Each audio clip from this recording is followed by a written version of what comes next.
why do we need the confinement period? Because from what I heard, Australian women can go out and do their daily activities on the day after they give birth, and they can also wake up to work and do housework the next day. However, many of my colleagues are Chinese, and they will disappear for more than a month after giving birth. I found that during this period, they will stay at home by themselves, doing nothing and not going out, and this is called the confinement period. I think at the moment, the biggest difference would be the cultural differences. So in the Australian culture, the doctors don't really see that the pregnancy as a medical condition. It's a normal physiological process.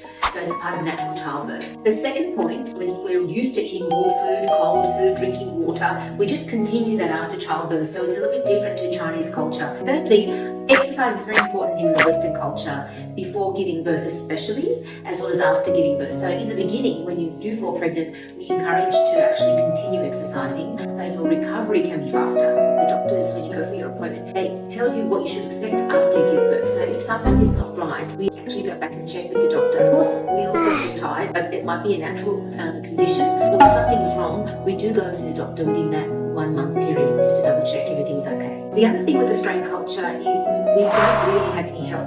The sooner we get back to normal activities, the better. So when we give birth in Australia, we're not really lucky enough to have a maid or someone to help and look after the baby, apart from the father, of course. So the sooner we get back to a normal level of energy, the better it is for everybody. But my Chinese colleagues told me that women will become weak after giving birth. Of course, oh my gosh, definitely. So I got very weak. A lot of other friends of mine got very weak. But for example, you will have good days, you will have bad days, but you just learn to adapt and roll with it. See how you're feeling on the day, how much energy you've got, then you can achieve your task. This is where the husband comes in. So your husband should be the one helping you. Look, I think some Western women look a lot older than their age, but I don't think that's necessarily just from not having confinement periods. For example, Westerners like to have a tan, which causes aging.